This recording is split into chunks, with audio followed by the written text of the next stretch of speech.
Hello, YouTube. Welcome back to another Reacts. Today we're watching Your Energy Drink Stereotypes. People always yap about how much companies track your data, but every time you pick up an energy drink from the store fridge, you're basically all right. First comment what energy drink you are a favorite of or a fan of. What's your go-to energy drink? Mine is Monster Energy, the black and green one. So now tell me yours. Water's valid. None, valid. Water, Rockstar. I also don't really drink energy drinks, but back when I did, it was Monster. I would drink I only drink water nowadays. I love Pacific Punch, Monster Energy. The OG Red Bull. Oh, that's pretty good. Coffee technically counts as an energy drink too, though. Tea. Does matcha tea count? Ghost, since it gives energy. I mean, I guess it's an energy drink, right? All right, let's continue the stereotypes. I'm a C4. Oh, C4 is, yeah. Arizona tea, really good, yeah. Exposing more about yourself than you actually realize. You're announcing your personality, your tax bracket, and your relationship with your parents to your tax bracket with the energy drink. Literally the entire store. So today we're going over what your go-to energy drink says about you. But they get more niche by every drink. Red Bull. This is the original one that started it all. The one that invented this whole category way back in the 80s. The skinny silver can with the slogan that everyone on the planet knows by now. And the funny thing is, it only has about 80 milligrams of caffeine in it. 80 milligrams? Coffee, which tells you the caffeine was never really the point. So what kind of guy drinks Red Bull? The hustle guy. You're up at 4 a.m. The hustle guy drinks Red Bull. So you can sprint with your arms, journal about winning the morning, and then work on your startup or online business for 16 hours straight. In the evenings, go to a nice steak restaurant to take some dark aesthetic pictures for your Instagram story. And when I think of Red Bull, I think of Ninja. You know, the gamer or the streamer Ninja. When you're home, you still send a few hey just circling back emails before going to sleep for about 5 hours and repeat the exact same day tomorrow. And that's something I gotta respect. But this next one is completely different. Monster. The big 16-ounce can with the green This is me, guys. It's me. Showed up in 2002 as the loud, obnoxious answer to Red Bull. Twice the size and way more caffeine. With Coca-Cola quietly owning a huge slice of it these days without anyone really even clocking it. I didn't know that. If you're cracking a green one, I'm talking about opening the can, you'll fall into these two brackets. Either you're a 15-year-old and you're up at 3 a.m. vaping and playing Warzone, or you're a bit older and drive around with a big-ass lifted truck that's never hauled a single thing in its life except a toolbox that you don't actually open. You can't tell me the last book you finished if we don't count gaming magazines you read 15 years ago, but you can rebuild a transmission blindfolded. There's a decent chance you're also up till 3 a.m. on Warzone and vaping. Basically, the only variable is the age. Also, your name is either Hunter or Cole. But whatever you do, you shall not mix White Monster with the rest of the monsters. Why? Because White Monster is a completely different guy. White Monster. Why? The Zero Ultra tastes nothing like green. Much lighter and kind of citrusy with none of that syrup going on. And I kind of want to try it. I've never tried the White Monster. It looks interesting. Exactly why you Coke has over 600 product lines globally and like 500 in the US. What? White Monster's good? Okay, I gotta try it someday. Because you've made the gym your entire personality. You're up at 5 a.m. fasted with your macros tracked to the gram. You went with the white can because zero sugar is literally the only number you respect. Hauling around a gallon. How do you get zero sugar Monster? How does that work? That's probably not good for you. Jug and bringing up creatine before anyone even asks, while your group chat is just the other guys typing "we go again" at 4:45 in the morning. Somehow your work, I'm bulking into a conversation about a movie within 60 seconds. And I hate that you've actually gotten me to take gym advice from you because you're right about most of it. Celsius. This one's a genuinely wild story because everybody loves Celsius. I think this is like the newest energy drink that people love. This existed since around 2004 as a nothing little Ew, that was an ugly ass can wrapper. This drink nobody actually cared about until TikTok got a hold of it and it turned it into a billion-dollar brand almost overnight. How? It's a slim can. Accelerated metabolism printed on the side like that's a phrase a real doctor would write down. That's not real. It, you're the gym girl, specifically the one filming with the tripod, and if we're being honest, half those sets are getting redone purely for the angle. What? You're deep in the wellness pipeline, cycling through the cold plunge phase and the Pilates phase with a Pinterest board called I think Celsius is a like I think a lot of girls drink it too. I've seen it Fitness quite motivation often. that you're fairly convinced nobody else can see. Prime. People tend to forget Prime is really two separate things. Prime Hydration, the caffeine-free sports drink, and Prime Energy, which packs 200 milligrams and managed to get an actual sitting senator involved once 11-year-olds started going through them like juice boxes. And That's the only reason any of crazy. it exists is that Logan Paul and KSI made it. If you drink What Prime, the fuck was that?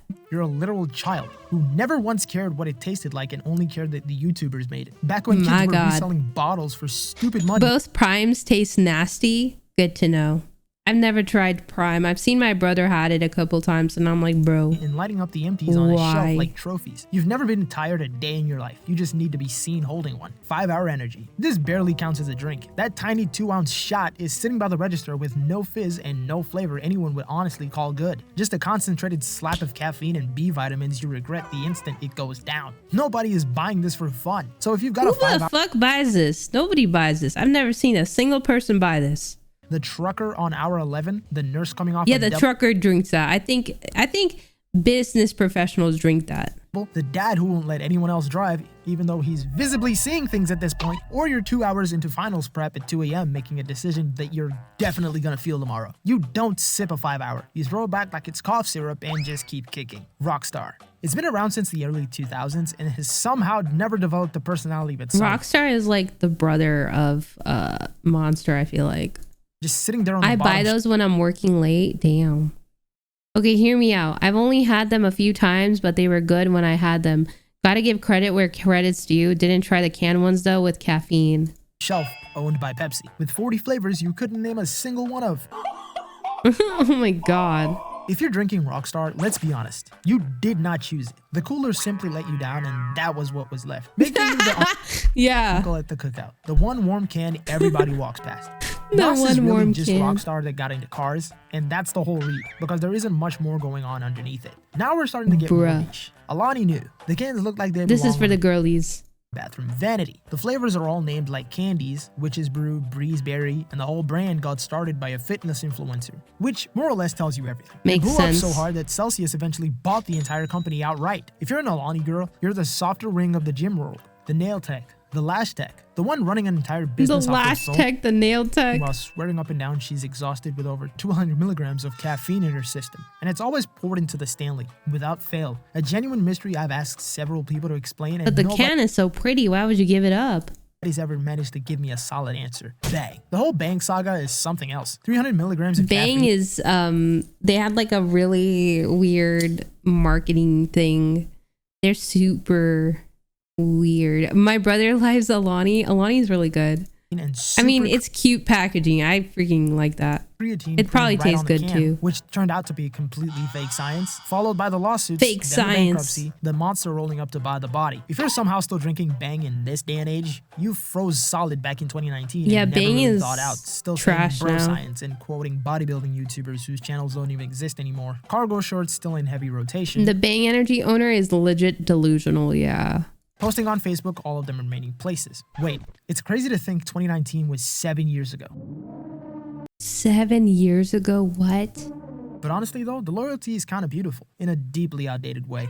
Ghost. The whole selling point here is the flavors, because they landed real licensing deals. So it actually What? tastes like Sour Patch Kids or Warheads or Swedish Fish. And the brand Oh. leans into streetwear drops and hype collabs. If you drink it, you're a gamer without question. Deep into the battle station and God. RGB and a Does anybody keyboard drink louder than Ghost your Energy? Is it good? Are the flavors good? Because like Sour Patch Kids as a drink is an interesting flavor. Like, how is it sour?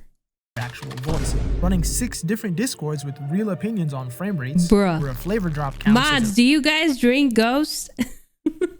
a legitimate event on your calendar. Mods, might do you live guys too. drink It happens Ghost? sometimes, but if you're honest with yourself, the gaming came first. Yerba mate. The Gayaki can actually came from a plant, a South American leaf people have been Ooh. brewing for centuries, with a grassy, This one's earthy healthy. taste that's a hard left turn from every candy flavored can around it. The marketing leans hard into clean, natural energy. Personally, I've Oh. never once in my life seen anyone drink this.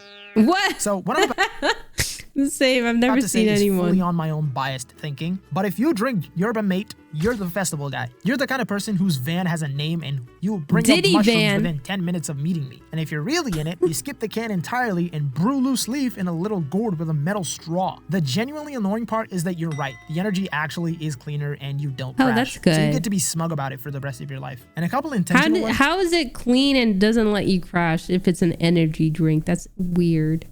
Since this is far from an American-only problem. It's called sour because it's tart to the taste, and they actually do taste pretty good. I've had the Sour Patch Blue Raspberry Ghost and the Green Apple Jelly Rancher. Oh, I drink Ghost. The 7-Up one is my favorite. Wait, I love 7-Up. Lucozade. This one has the best origin story of the bunch because it literally started out as a medicine, a glucose drink given to sick people in the hospitals. The same one your nanny. Where's this from? I've never seen a Lucozade.